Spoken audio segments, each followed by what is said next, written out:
Okay, welcome all. Just finishing getting the screen set up here. I'll share today's Rambam on the screen. And we'll get started in a moment.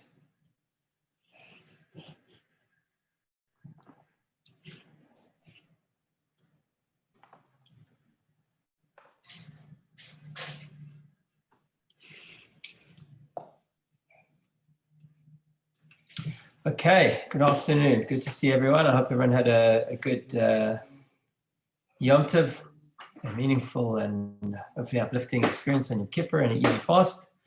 And it's good to be back again. So in the current chapters or the section of the Rambam, as you've seen the title a number of times, it says Tefillin, Mezuzah, and Sefer Torah. Over the last number of days, we've studied the laws relating to Tefillin. We studied the laws relating to Mezuzah. And in chapter 7 of this section, we begin really with the mitzvah of writing a Sefer Torah. And we'll see that there's two mitzvahs associated with this. One is for the general public, and one is specific to a king. And we'll start to go through some of the details of what is the procedure of writing a kosher Sefer Torah, and what are the things that ideally should be part of the structure of the writing, what are the things that are additional in beautifying the writing, which is part of the objective, to try and make it the most beautiful as possible. But if it's not, they won't necessarily invalidate it. So these are the laws, and we'll continue with the laws of the Torah through to the end of this particular section of the Rambam. So today, chapter 7, we begin with the first mitzvah, which is actually the last mitzvah in the Torah, mitzvah ish v'ish Yisrael lichtov sefer Torah latzmo. There's a positive mitzvah for every Jewish male to write a sefer Torah for themselves. This is the meaning of the verse, v'ata kisu lachem et hashira, and you shall write down this song. By the way, this verse comes in the parasha that we just read with Ha'azinu, and it would seem that it's specifically the verse is referring to Parashat Ha'azinu, which is its own song. Nonetheless, as we'll see, the law when writing a Torah is that you don't write separate parashiot if your intention is to write a parasha. And therefore, if you want to write one, it must be part of the whole. And therefore, the Rambam understands that this mitzvah is that this verse refers to indeed writing an entire Torah scroll. Va'af al pi sheinicho lo yavosav sefer Torah mitzvah lichto mishlo. He says even if someone has inherited a Torah, so you own one, it's not good enough, you should be writing one. And ideally, if you've written it with your own hand, as he continues to say, it says if you yourself received that Torah from Har Sinai. What is if I don't know how to write? Most of us probably don't know how to write. What do? Then we should commission somebody else to write it on our behalf. And here the Rambam gives us a very interesting point. And it's based on this that we have the tradition that even writing or commissioning at least the writing of one letter, and other commentators and codifiers also will confirm this, that as the Rambam says, even somebody who corrects one letter of a Torah and writes it in, it's as if they've written the whole Torah. And the basic reason for this is that because the kashrut, the complete validity of the Torah is dependent even on one letter, and we'll go through some of those examples, what exactly would invalidate or make a Torah valid again, because it's dependent even on the one letter. So if you've completed one letter, if you fixed one letter, it's as if you've written the entire Torah scroll. And like I say, most of us can't write a Torah. Most of us can't even afford to commission someone to write an entire Torah on our behalf. But everybody can at least involve themselves in a communal writing of a Torah and pay towards it, commissioning at least the writing of one letter. And that's a very common custom. Maybe if you remind me at the end, I'll post on the chat recently in South Africa, we're in the process of writing a new Torah from the beginning of this COVID period. There's an ancient story that indicates that writing a Torah brings great blessing to a community, particularly at a time of a plague. And there is a Torah currently being written in South Africa, and anybody who wishes can contribute towards it to commission a letter within that Torah. And the Torah itself was actually donated, so all monies that come through will is going to assist people at this time. So a great mitzvah. If someone reminds me at the end, I'll post the link on the chat. But let's continue with the halachot for now. Halacha beit v'amelech. So this is the second mitzvah now relating to the Torah scroll. A king is commanded to write an additional Torah for himself, besides the one that he had as a commoner. This is the verse, V'haya keshifto al kisim mamlachtoi, v'kosav lein. It will be when he arises to his throne of royalty that he should write for himself a Torah. Now, this particular Torah, right, we all have the mitzvah to write a Torah. And the idea is that we should be able to access it when necessary to learn from it. But the king is required to have access, immediate access, constantly to his Torah. So he says, this Torah that he has, firstly, we want to make sure that it's perfect. So it gets checked against the Torah that was kept in the courtyard of the Holy Temple, the original kind of copy that was inscribed by Ezra when they came back and rebuilt the second temple. So he said that the one that he previously owned can get kept in a safe place, and the one that was written, because he's specifically a king, must be with him, as I said, constantly. What does it mean, constantly? So for example, he's going out to war, he has the Torah upon him. Every time, wherever he's going and coming, the Torah is with him. What happens if he's sitting in judgment? It should be with him. If he's reclining to eat, for example, then he shouldn't be wearing it on him because you don't want, it's disrespectful for the Torah, but it should be right there next to him. And this is what the verse says, it shall be with him, and he should read it all the days of his life. And that's what's important. Right? The king, who's in this all-powerful position of authority, has to remember that ultimately there's an authority, there's a power above him, and that's the Torah. And also the wisdom that will direct him to make the right decisions and give direction must come from Torah. So it has to be accessible, and he should be accessing and reading from it daily. Third halacha,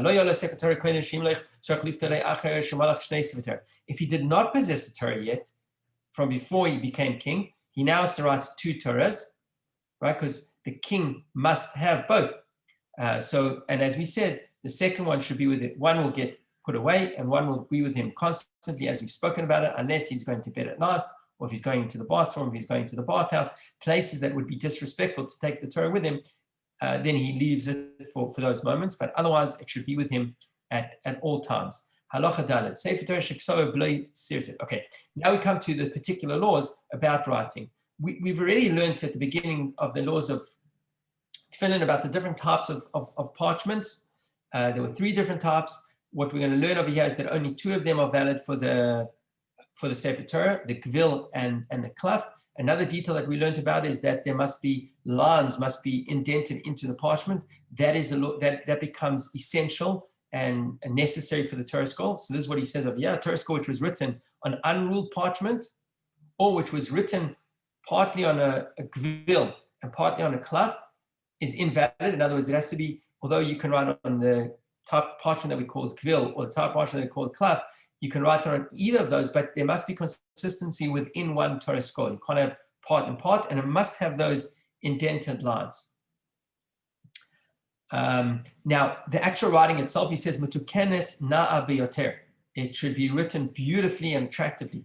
Between each word, you should leave the space of a small letter. Or between each letter, you can leave like a hair's breadth. Should be discernible that there's a space between the letters, but shouldn't be too much spacing. There's got to be a neatness. There's got to be a beauty in the writing of the Torah. Similarly, between each line, there's got to be spacing. For Erekol Shita V'Shita, now most of us have seen the inside of Torah, and it's written in columns. How wide should each column be? So he says that the ideal width of the column is Shloshim Osiot, which is 30 letters. And the Rambam clarifies, now there's different size letters, right? You got a Yud, which is a very small letter. You got a Vav, which is a very narrow letter, or a final Nun. Those are very narrow letters. So what do we mean when we say 30 letters? So the Rambam says, you write out the word, Lemishbechotehem, Lemishbechotehem, Lemishbechotehem, 3 times.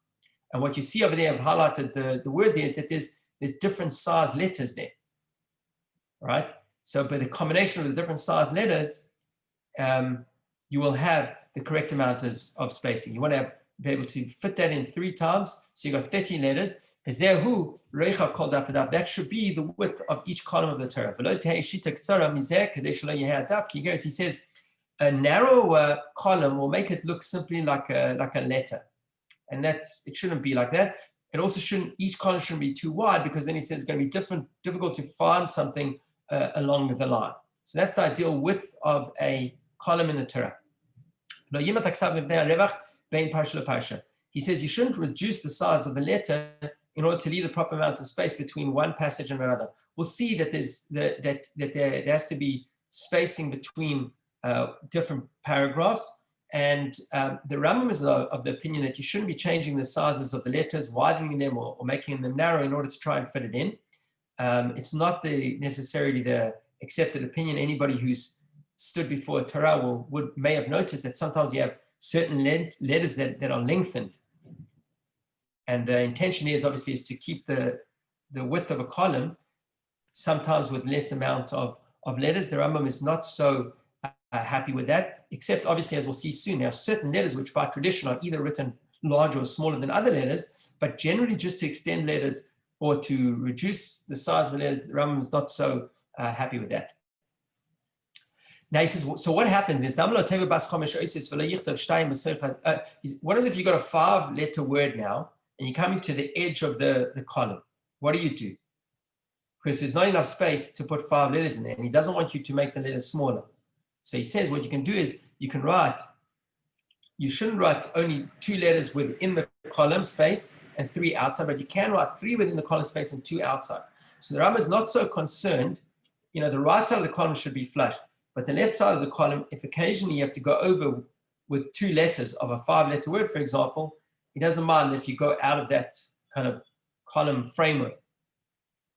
The idea, though, is that it should still be close enough to where the line is, right, within the column, so you can see that it's straight along those lines that you have in there. Once you start going more than that, it's no longer so obvious that it's on the lines. But he does say, however, he says, and if you can't fit in the 3, just leave the space and you go to the next line. So you shouldn't have too much jotting out, but up to 2 letters jotting out you can have. Halacha 6. What happens if you finish the line, at the end of the line, there's only a 2-letter word left over? Now, we just said that a 5-letter word, you can write 3 letters and then 2 can go over. But what he's going to say over here, he says that a 2-letter word, you should not write off the edge of the column, but you should rather go to the next line and start it from there. Now, he says,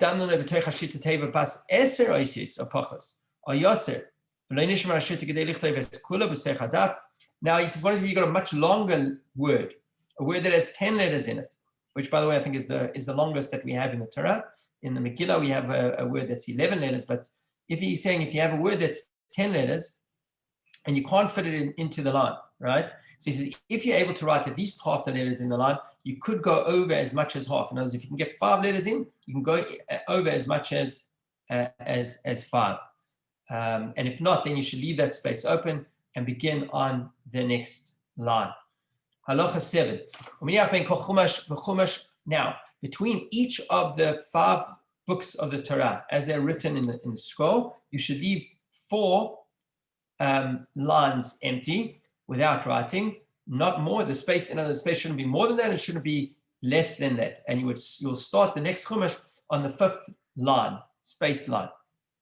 This is an important point. When you finish the Torah, knows the final sentence of the Torah,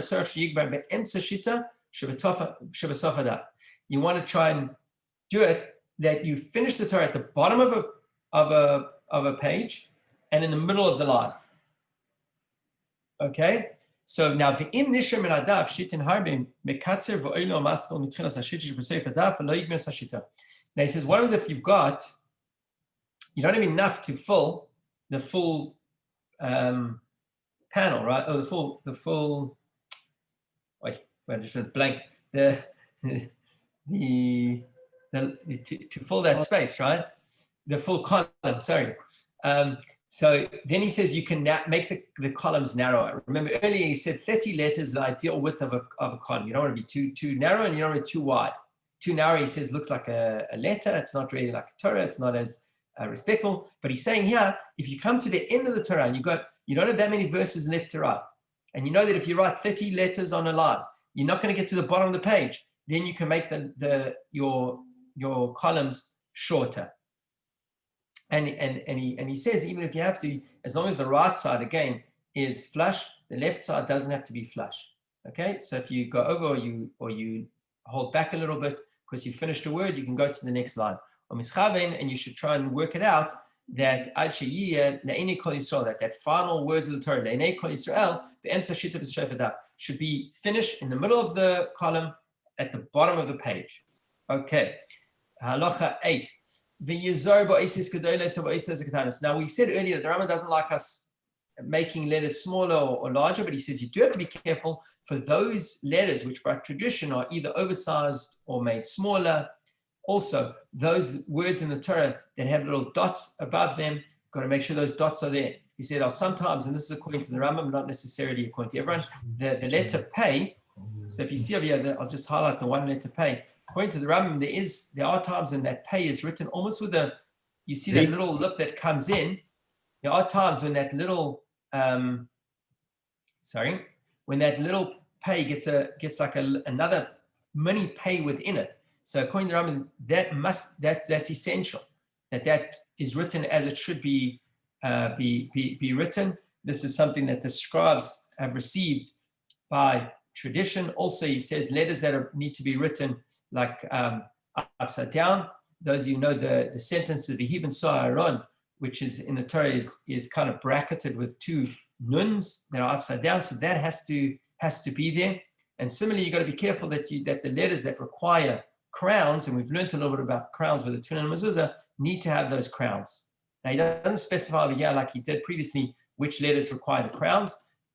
Basically, in practice, by tradition, we're given like a hint, which is the letters shat, nes, gates, which is the shin, the tes, the ayin, so I left it out, the nun, the zayin, the gimel, and the tzadik all have tagin. They have these little crowns, and he's explained previously the tag looks like a mini zayin. So it's a little thin line with a little head on top of it. And he says these can be written in very, very thinly. Now he clarifies all these things that we've spoken about over here, right? The spacing, or actually we don't have time really to analyze everything that the Rambam said over here. But basically what he's going to say is, and those who want to remember this and study this further, you're going to have to go back and review this. But he's given us a whole bunch of ideals of how your Torah should be written. And what he's saying now is that this is what he calls mitzvah min hamuvchar. That's like the best way of writing your Torah. But he says, he says, but if you didn't keep to the exact structure, or you weren't specific about placing the crowns, but the letters themselves were written as they should be, or he says, if one wrote the lines closer together, you didn't leave out a full line in between lines, or you separate them slightly further, or you lengthen or shorten them, he says, still, the Torah is still closer, as long as you don't have letters touching each other, as long as letters are not missing or letters are not added, right? And as long as the shapes of the letters are correct, and also, as we'll learn in the next chapter, that some parashiyot have to have different amount of spacing between when the one begins and when the one ends, what we call a ptucha or stuma. So as long as there's no changes on these things, the Torah would still be kosher. Like I say, he's listed a whole bunch of things previously, like the type of cloth. It has to be one. It can't be cloth and gvil. Then it must be line. Those things are essential. And some of the things that he mentioned previously hasn't come back to say are non-essential.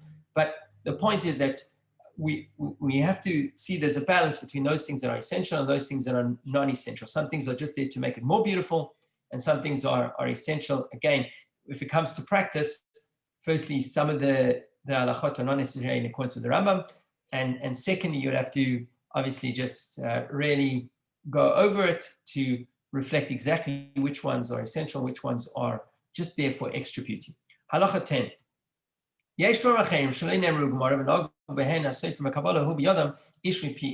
Everything basically is taught here, he's saying, was already learned in the Gemara, but he says there are other things which are not taught explicitly in the Gemara, but nonetheless has been part of a tradition passed down from generation to generation, in other words, from scribe to scribe, and would add need to also be part of the consideration when we want to structure or write the ideal Sefer Torah. So what are some of these? He says that each line should be no less than 48. Each column, sorry, should be no less than 48 lines and not more than 60. You should leave approximately 9 letters between each parsha. And here again, he gives us exactly, because different letters have different sizes, right? Which 9 letters? So he says Asher, Asher, Asher 3 times. And Asher is Aleph, Shin, Reish, all letters that are quite wide. So this again is ideally for creating the right type of spacing and layout that would make the Torah beautiful. And third, that the 5 lines above the Az Yashir, we'll see that basically there's 2 times in the Torah. There's Az Yashir, which we read daily, the Song of the Sea, and there's the Parshat Ha'azinu, which we just recently read. These are called songs. Soon the Rambam is going to explain how those need to be laid out. What he's telling us over here, though, is that the verses preceding the beginning of Az Yashir also should be laid out in a very particular way, and the verses that come afterwards should also be laid out in a particular way. Similarly, when it comes to the Song of Ha'azinu, the verses preceding it should be laid out in a certain way, and the verses that come after it should be laid out in a particular way. I'll just read it through quickly. When you're reading in your Siddur next time and you come up to these words, or in your Chumash, you'll pay a little bit of attention. So he says the 5 lines before the Song of the Sea. So each line should begin with the following words: Haba'im, Bayabasha, Hashem, and B'Mitzrayim. And the 5 lines after the song, you should begin with Vatikach, Acharea, Sus, Vayetzu, and Vayavo. Basically, you'll find those words in the middle, sometime the beginning of one of the verses that come before, after the song, or at the beginning, and you got to space it. The software ideally should space it. The first letter on each of these words, the first word on each of these lines should be the words that we've mentioned over here. And again, he gives out the specifics for the Song of Ha'azinu. We'll go on to the next halacha, halacha 11. And again, he reiterates those things that we've just mentioned that have been passed down by tradition, but weren't necessarily already discussed in the Talmud. These are just for extra beautifying of the mitzvah, but if you deviated from it, would not disqualify your Sefer Torah. Aval, but now he's going to give us an example of things that are essential, further things that are essential. Remember, we learned when we were learning about the tefillin and the mezuzah that certain words can be written as we call full or empty. You know, some words can be written with the yud or the vav or without the yud or the vav. And by tradition, we know which ones need to be full and which ones need to be empty. So he says if you wrote the full empty or the empty full, that would be a mistake that would invalidate your Torah.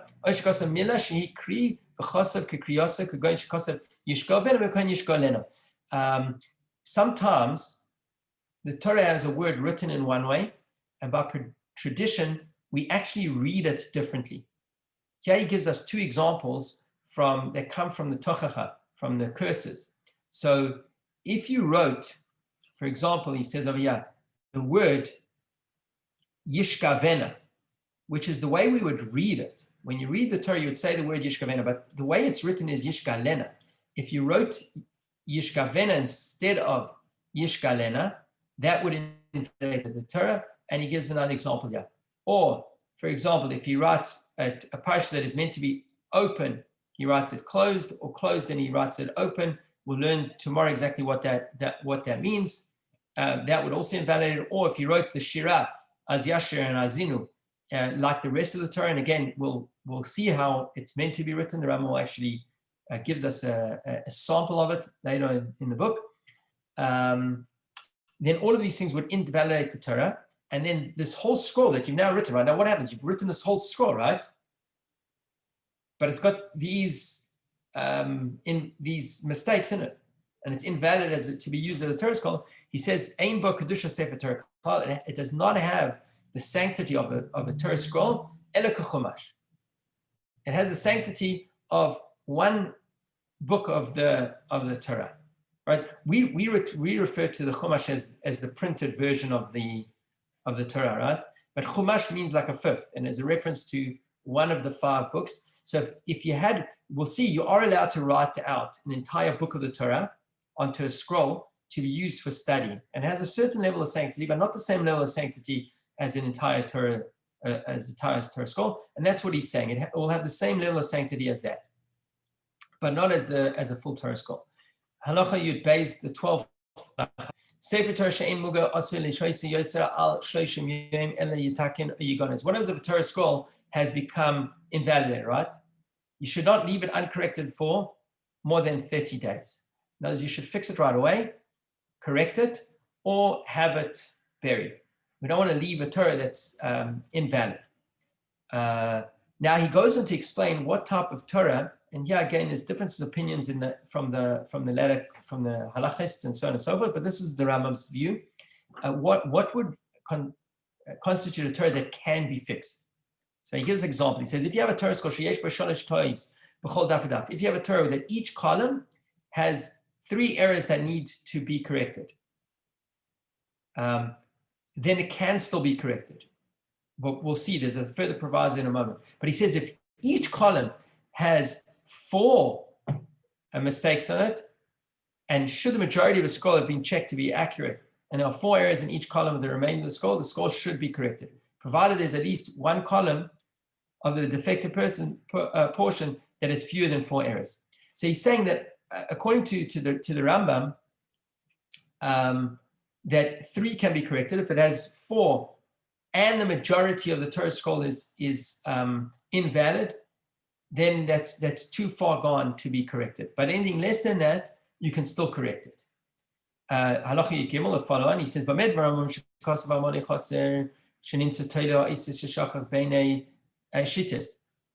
does the one apply?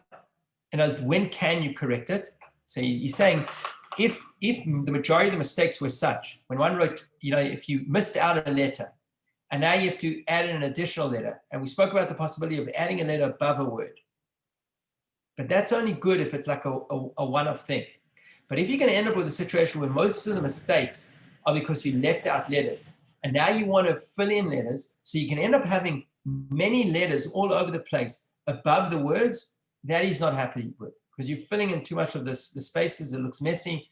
And as we said, all these laws we've spoken about a lot, or many of them anyway, was about maintaining this beautiful kind of aesthetic to the writing of the Sefer Torah. He says, however, if you had additional letters, those words that should have been written with a missing letter were written with an additional letter, then you can fix that, because all you have to do is remove a letter. And what you should then do is, just as what the software would then have to do is, if you're removing a letter to make the word as it should be written, as a chaser, you got to kind of fill out the letters around it, so you don't end up with a big missing gap, a big space that it looks like you now have 2 words next to each other when it's one word. But basically, if you have to, all you have to do is remove a letter.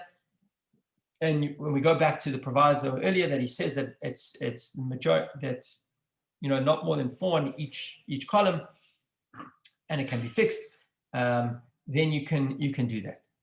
Halacha 14. Now he says generally you're allowed to write each chumash of the Torah separately on its own scroll or scrolls, but you should know that it doesn't have the sanctity of the Torah scroll, as we mentioned previously. But one should not write just random kind of passages with a number of paragraphs if it's not the entire chumash.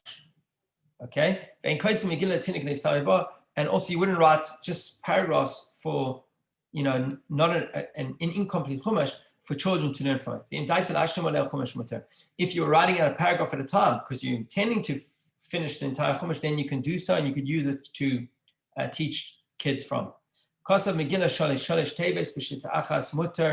Now when you're writing, so now he says, but if you are going to write like a scroll, where you're just writing passages, individual passages, so as long as if you keep it to 3 words on a line, that would be okay, because then it's clear that it's not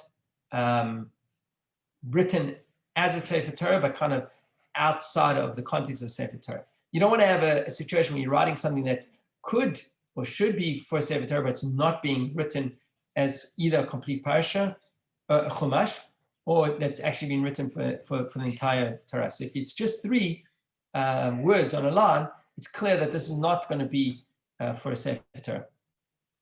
Halacha 15. See, we're coming to the end now. Mutar ledabek Torah neviim ksum bekerech echad. Okay, so we know that our scrolls that we have in Shul is basically the Torah. It's the 5 books of Moshe. But we know that there are additional books to scripture, right? The Nevi'im and the Ketuvim. So what if somebody wanted to write all of this into one long scroll? The Rambam says this is fine. And what you should do is maniach b'chol chumash v'chumash arba shitin, but to differentiate between the books of the Torah and the Nevi'im and Ketuvim, so he says between each of the parshas within the books of the Torah, you should leave out, as we said previously, 4 lines between each one. When you come to the books of the prophets, leave out 3 lines between each one. And then when you come to what we call the minor prophets, also there you can leave out 3 lines between each one. And the point is like this, that you differentiate between the books that are written for the prophets and that of the Torah, because if you did want to kind of separate it, if you wanted to separate the Torah so that it would be just the 5 books of Moses from those Nevi'im, you would still be able to do that. It's a slightly different ad. It's clear which one is different from the others. Now, he just gives us the order of how they should be written, if they are written into a scroll. So the order would be after the 5 books of Moses, you would take the major prophets, which are Joshua, the book of Judges, the book of Shmuel, the book of Kings, and then you go on to Jeremiah, Ezekiel, Isaiah, and the 12 minor prophets.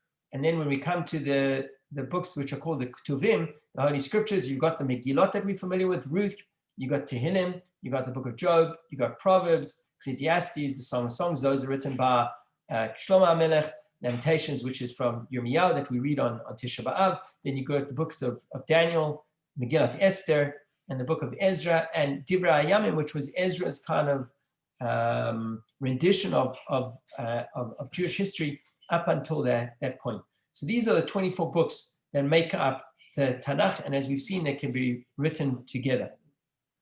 Finally, for today, Halacha 17, so he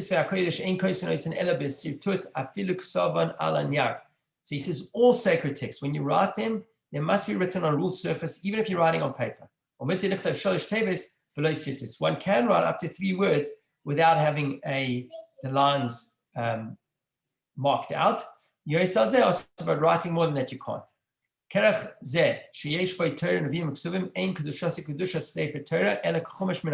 he says, this combined scroll that has Torah, Nevi'im, and Ketuvim written on it, the one that he said you're allowed to do, its sanctity is like the sanctity of a Chumash, not like the sanctity of the Torah scroll itself.